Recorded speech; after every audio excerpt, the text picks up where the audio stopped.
Hello, everyone. Welcome to Inside Monster Jam, the official Monster Jam podcast. I'm Scott Jordan, and today I'm joined in studio by Monster Jam's Director of Operations, Andrew Palochko, and we are going to deep dive into one of the most talked about topics on social media when it comes to the sport, and that is fan judging. And to help us with this topic, we are bringing in from his home in Texas, the biggest Dallas Cowboys fan in Monster Jam, two-time Triple Threat Series champion, Tristan England. Tristan, welcome to Inside Monster Jam. Thanks for taking time out of your day.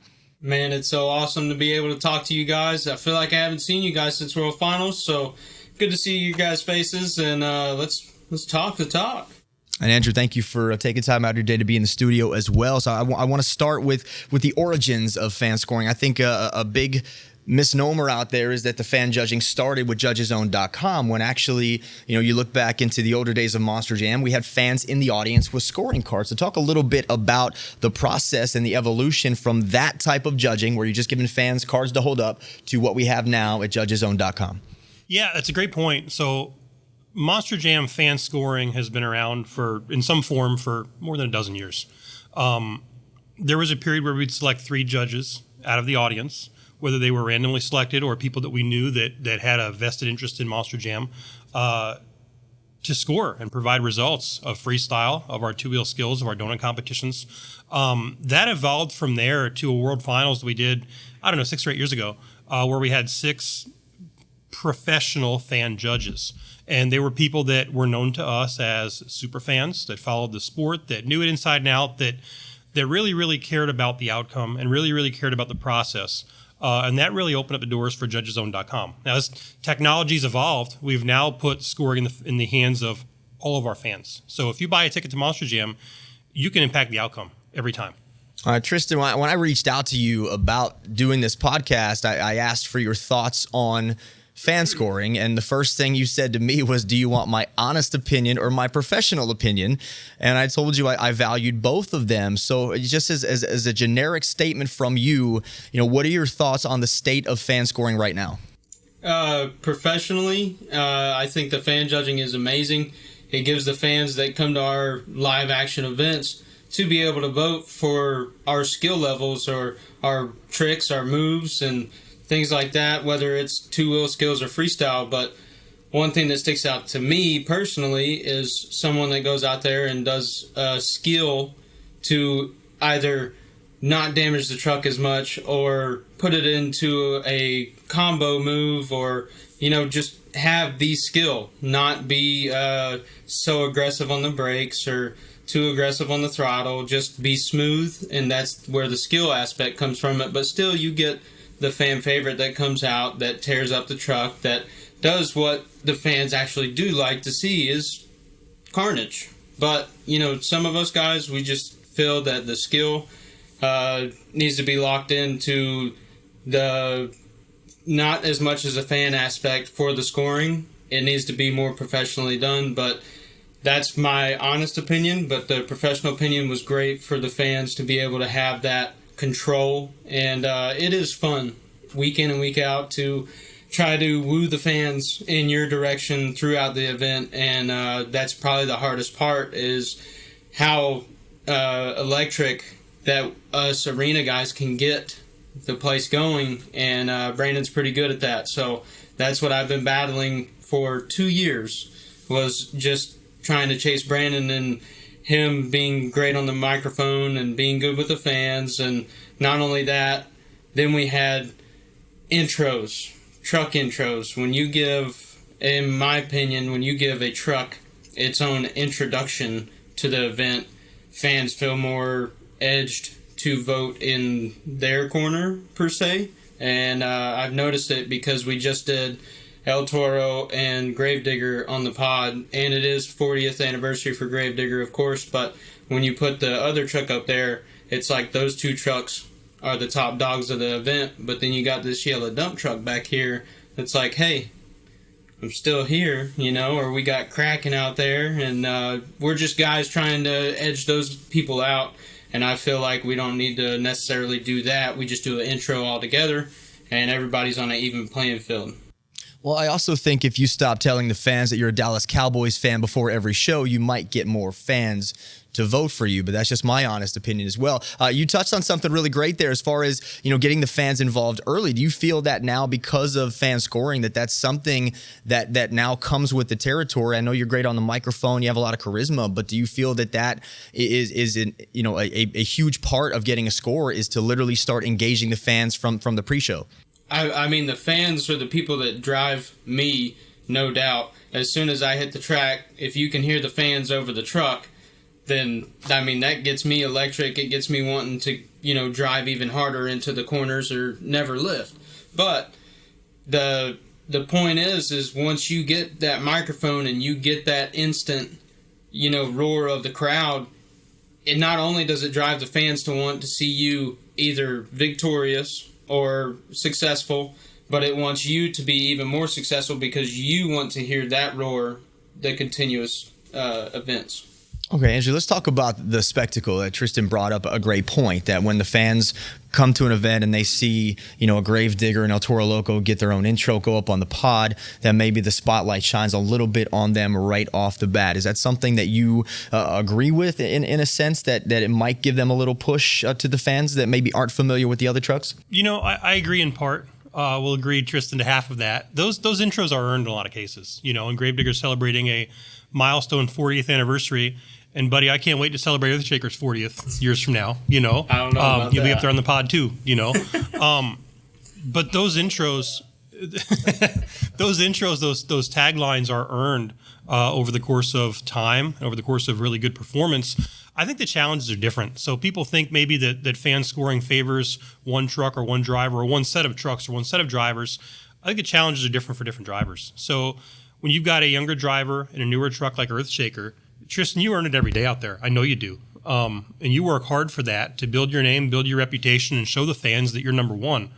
The challenge for, you mentioned Brandon Vinson, a driver of a truck like Gravedigger, is the opposite. It's refining legacy. It's literally the pressure and the weight on his shoulders to carry that legacy through keeps him performing to his top level also. There's no gimmies on either way. It's a different challenge, I think, for both kind of sets of drivers, but we've never had a more competitive top to bottom Monster Jam environment than we do right now. We've never had more stars than we do right now. We've never had more people in the mix than we do right now. And so I think it's a healthy balance, although the challenges are different.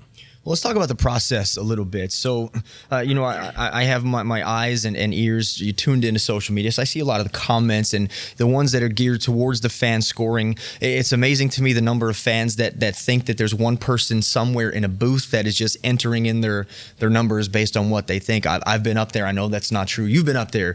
That's not true. Can you describe a little bit about the system and how it works with the fan scoring and how accurate it is?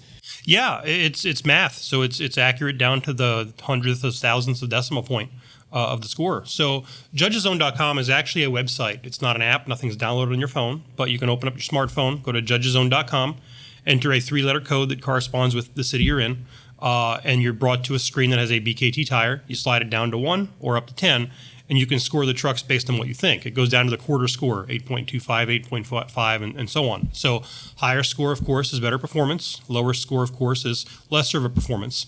But you hit submit, and it goes to a central computer that basically takes all of the scores that are tabulated within that window, and they're averaged. That average is what spits out on us. So it's nobody behind a curtain. In fact, one of the big initiatives to go to this fan scoring system was transparency. Right. There was a period we had professional judges. I served as one for several of our events, but we largely did that behind a curtain, and that was frowned upon. We want to be transparent, sure, put it out there in the public, and we have nothing to hide. We really don't. We invite drivers routinely to the booth to watch and oversee our process.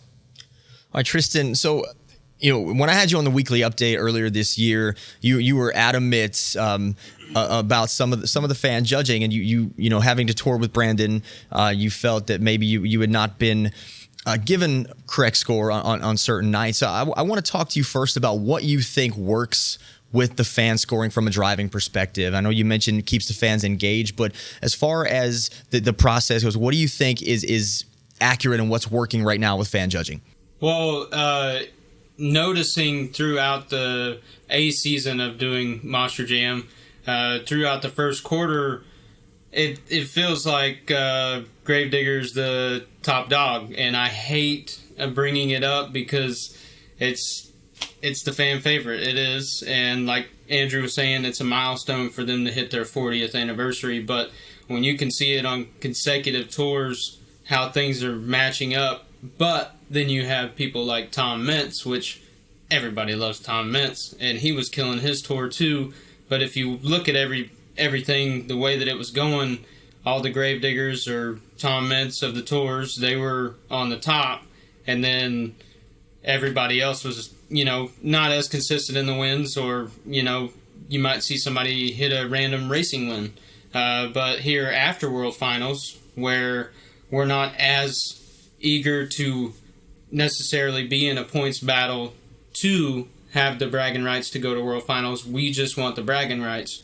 Now there's more frequent wins, random wins, other drivers winning, different trucks winning, and that's just me outside looking in because I only do so many events throughout the season, and I can see it at those events, and then you can take it from other events where independents are either they turn it on at the end of the year, or they just set the cruise control through first quarter, but something's up, and that's just me looking at it. What do you think that means, that there's a smaller margin of error for for someone like you to have to perform at a higher level to try and combat what you feel is maybe that Gravedigger favorite or the El Toro Loco? Is it just something that you feel like you have to be perfect every night? I strive to be perfect every night. I mean, there's been some of those days where I'll turn the truck over in the corner, and then Andrew will send a text, and I knew better than to do that. There was no sense in rolling over in the corner when I had all the potential to save it, but things happen in monster trucks, man. This is Monster Jam is something that you can't take the expectations and put them all the way up here every night. Things are going to happen, and that's why you always have to have a good crew. But the points, it's been all over the place, and it's nothing that pertains to my driving style at all. I never back down, and like I said, I always strive to be perfect every time I go out there, but there are things and obstacles that get in the way, but you just got to persevere and get through it. Well, listen, I was just announced on the schedule announcement show that you were getting away from Brandon Vincent for next season. So you'll get Tristan Anderson out west. So we'll see if the fans score you a little higher based on Elvis Linus and Tristan Anderson being in the lineup. So Brandon, you won't have the the King Kong Brandon getting the crowd into it like you said. So we'll see how you do with that. Andrew, I want to talk to you about the evolution of fan judging going down the road. So we talked about where it came from with the fans holding up the signs. You talked about the celebrity or the guest judges. I know at World Finals we had celebrity guest judges come in and kind of even out the playing field a little bit. But what are the plans in the future? Are there any plans to evolve this process with fan scoring? We are going to continue the path we're on with fan scoring and open it up to the fans to ultimately decide winners of these competitions. It's been very popular. It's been very powerful too. When you think about like watching a movie, it's two-dimensional. You watch the movie, you might laugh or cry, and you go home. When you go to Monster Jam, it's more of an experience than an event. You actually take part in the event. You score the event. You determine the winner. And that's a power that really is not seen across any other sport. Right. That makes us unique. It makes us special. It also brings our fans that much closer to the action, Our drivers, of course, love talking to the fans. We do pit parties and meet and greets all the time, but they can actually sit in their event chairs at 7:30, 8 o'clock at night and score these trucks and drivers. That's unmatched. So that's going to continue. We did introduce professional judges this past year at the World Finals, and we're going to continue down that path as well for two reasons. One, like you said, it helps to balance some things. When you have the professional judges on one side, the fans on the other side, and you put their score together, that makes as accurate a score as we can possibly get, and it balances the casual fan with the avid fan with the professional. It also gives us a good opportunity to educate our fans, which is something that we work on every day. And to some of Tristan's points, as the operations and production team, we need to educate our fans on what is a great two-wheel move, what is a great freestyle, what's the criteria, what should you look for, and how should you score these things. And when you've got a guy like, Scott Douglas up there giving scores and giving commentary on why those scores were given, it's an educational moment, and it really provides the fans with a perspective that they may not have coming in. Well, Tristan, what do you think as a driver you can do to help educate fans, whether that's at the pit party, during trackside, during the shows, or anything you can do from your side to help educate those fans, as Andrew was saying, to help them score more accurately? Well, that's one thing that I love doing is if I get a hold of that microphone after a racing win, I have the capability to tell the fans that the two-wheel skills Great Clips event is about to start, and it is my favorite event, so I love to, give it all the hype that it's got. But with winning the racing event, you have to go last in two-wheel. So you have to let everybody that you're competing against go in front of you, and everybody's got some skill out there, so you have to do something different. You have to do something that nobody else had done prior to you, which you'd have, somebody go out there and moonwalk across the floor. But, to me, I saw flaws, and I said, hey, I could do that a little smoother. So I go out there, do it smooth, but while I was on the microphone after winning racing, I would, advertise, hey, you got to come out here for skills. You got to be smooth. That's what you're looking for. So that's your only opportunity to be able to really engage with the fans other than a pit party or maybe a pre-show. But you don't really want to yell at someone and tell them to pay attention to you. It's not always about, me, because I am a fan myself and I want to see somebody else go out there and kill it. And well, in essence, you still have to perform at a top level.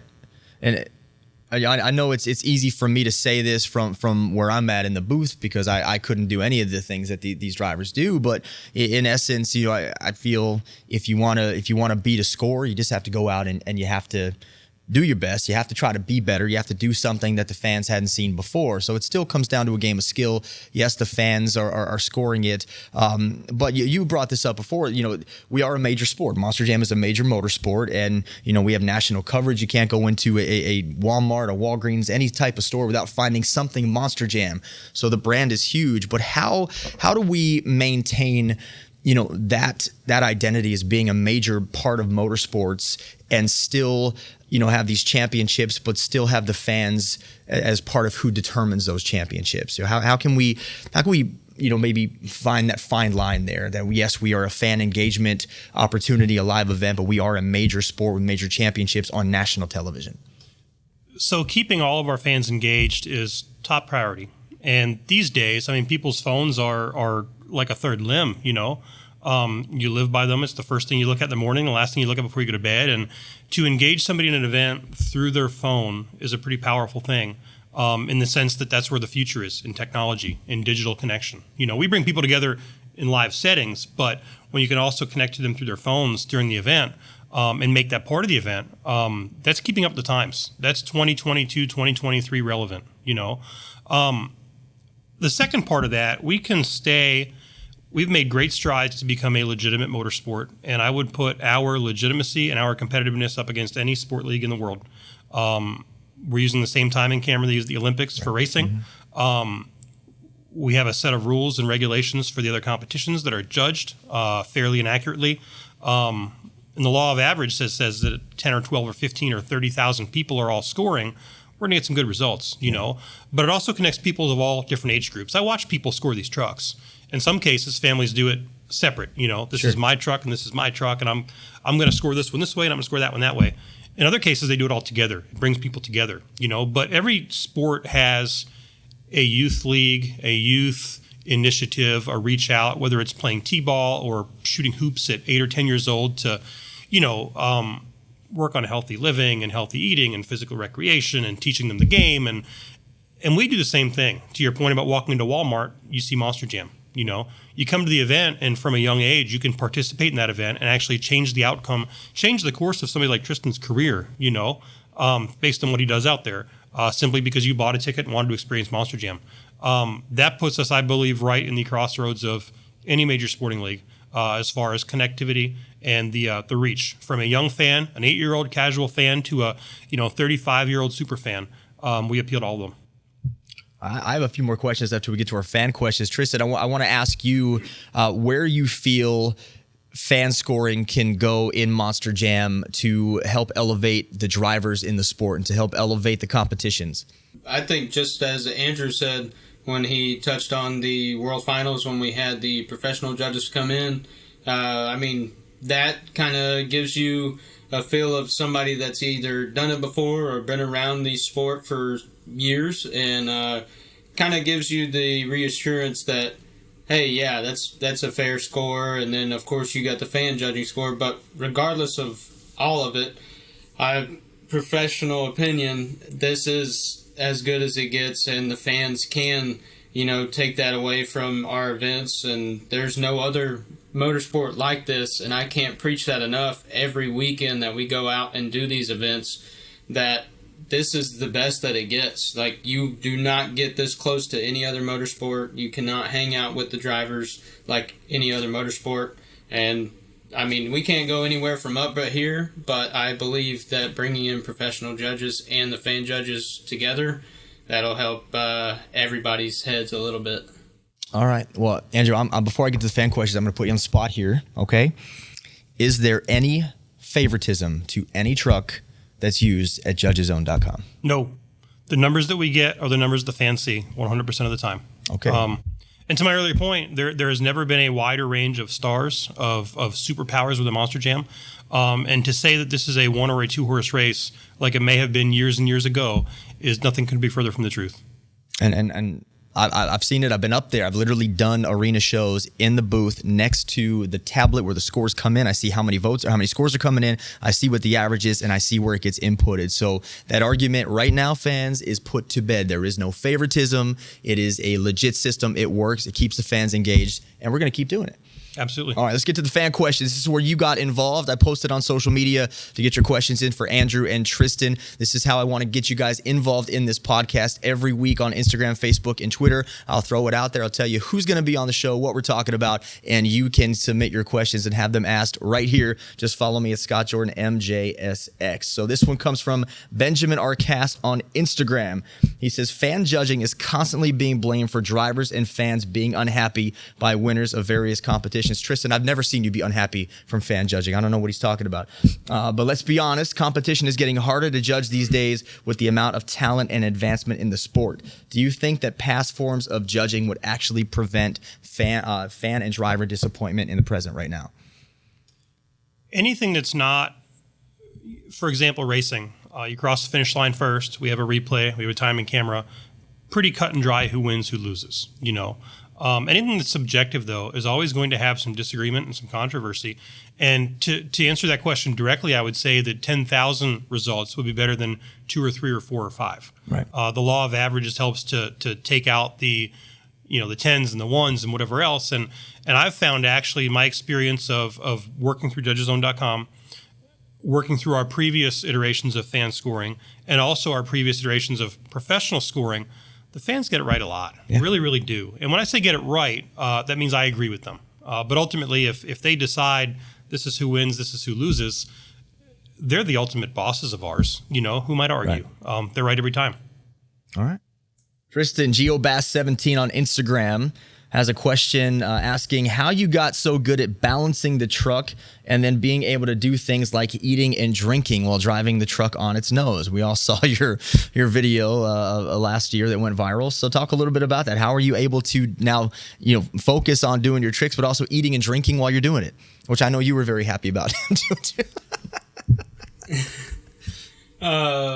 So back in 2017, when I first got the ride for Earthshaker, and we took it on the East Coast tour.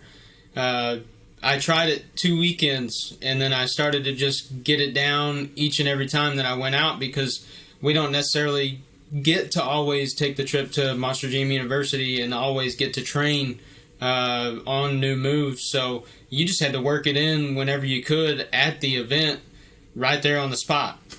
So learning it, I think I've only rolled over twice from the nose, and that's running out of fuel. But I did do stats for first quarter, and out of 108 times, I think we did 107. I had one slip up, and I think we still made that one look cool. Sweeney and I made that one look cool. So, but it's just something that's become second nature, and I have a lot of fun with it.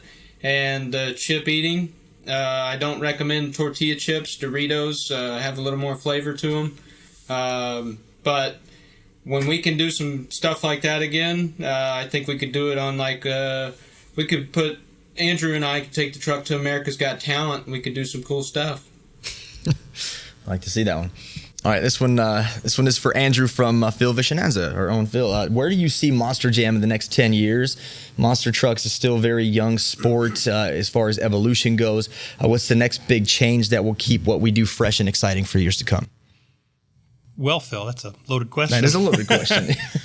I love the direction we're going to where Monster Jam is becoming so much of an extreme sport, but we're also at the crossroads of every motorsport and every sporting event. And we take some aspects of all of them and keep current with the times. So I'm really thrilled with the track that we're on. I love that we're in good company, amongst, like I said, the sporting ranks, the automotive ranks. And we're going to keep refining our product, bringing Monster Jam to more places around the world and making Monster Jam in places we're already established even bigger and better. What's coming next out of the trucks?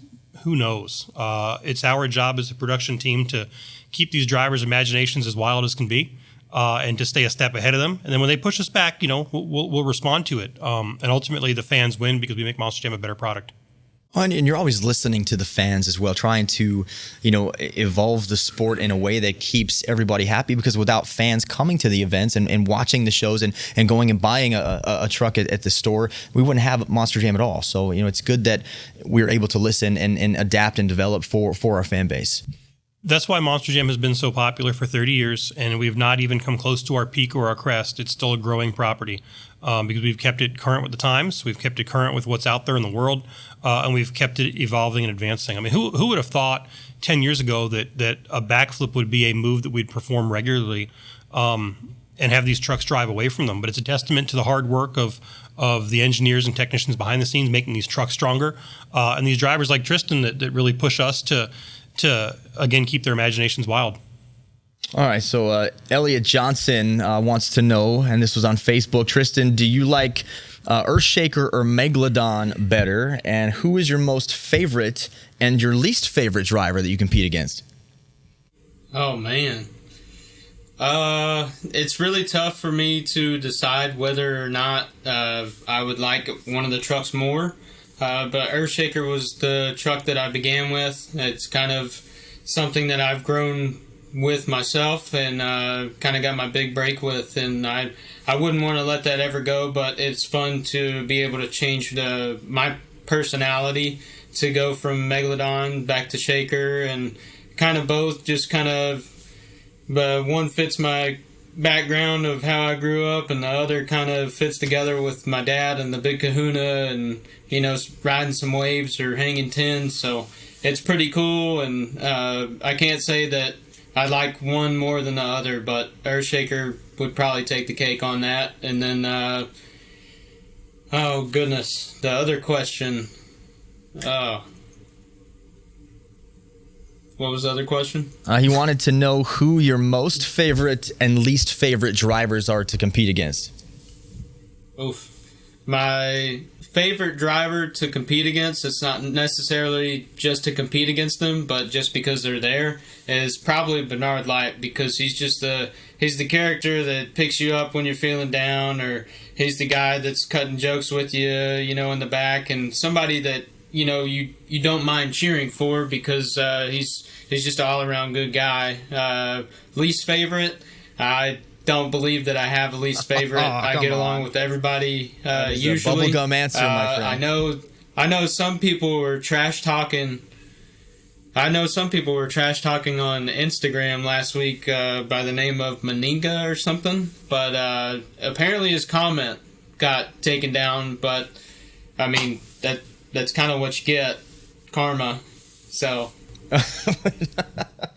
All right, so final question here, and you touched on this a little bit earlier, Andrew, but it's a big question. So he's talking about Monster Jam's biggest identity crisis. This is Blake Carr on Facebook, trying to pivot between being a legitimate league sport, which you talked about, and being a kid-focused form of entertainment in the same vein as Disney on Ice. So we are fortunate to be here where a lot of magic happens with Feld Entertainment, Disney on Ice, Marvel Universe Live, Jurassic World Live, Ringling Brothers coming back, Monster Jam, Supercross. So there's a lot going on in this building.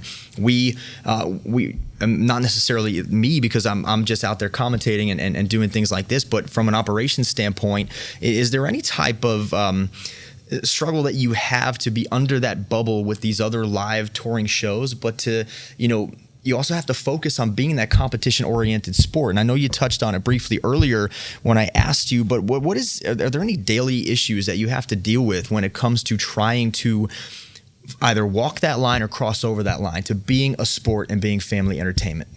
No, I don't think so. We take great pride in our presentation, and we want the 2 to 2.5 hour event to be fun, engaging, exciting, colorful, fast-paced, but we produce that entertainment spectacle, and within that is a serious heads-up competition. And I guess we entertain millions of fans a year, and I guess my comment to the first question is we don't necessarily need to choose which path we want to go, because we appeal to all people. Right. When you can bring Monster Jam to a foreign country where people don't speak a lick of English and connect with them through the trucks and through waving and through smiles and show people a great time, that's a powerful thing. And that's families, that's people from cultures that have no motorsports history at all. We appeal to a very wide range of people. To my earlier comment about youth sports, if you spend the morning at the Little League field, you think baseball's a kid's game.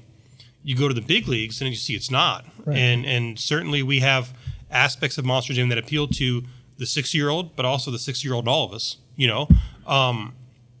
And I could do this, Scott, Tristan, the three of us in my garage at night, just talking Monster Jam as adults, as fans of the property and fans of the sport. But I'm proud and I'm really happy that we appeal to all of these people as a legitimate sporting event. And again, we continue to strive for that. We've had conversations and meetings to continue that evolution throughout 2023. Speaking of 2023, Tristan England, before I let you go, your prediction, your arena series next year.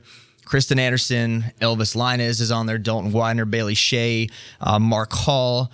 Are you going to rise to the occasion, get the fans on your side with the fan scoring, and claim your third Triple Threat Series championship? Not Triple Threat, but third Series championship, I should say. You guys can bet on it. I'm going to go out there and give it everything I got every single weekend, and I'm going to have no excuses for anybody to be taking that trophy away from me. I do have some competition, no doubt, with Kristen Anderson behind the wheel of Gravedigger and Elvis and El Toro. And Elvis being from Texas, it's going to be a battle every single weekend to who has bragging rights of who's the best out of Texas. So it's going to be fun. Well, if you win a championship, I just want to say it'll be one more than the Dallas Cowboys will win next season. So congratulations. Your team is temporarily undefeated as we record this show. Andrew, thank you so much for being here in studio. Tristan, thank you for joining me. Fans, make sure you go to monsterjam.com, get tickets for your events, get all the updates you need, become an insider so you can get the ticket on sale dates when they go on sale. monsterjam.com. Follow us on social media at monsterjam. Use the hashtag as well. And don't forget to follow me at Scott Jordan MJSX for next episode. It's been an awesome time hanging out with you guys and talking about fan scoring. Hopefully we put some myths to bed, and I will see you guys right here next week when I take you inside Monster Jam.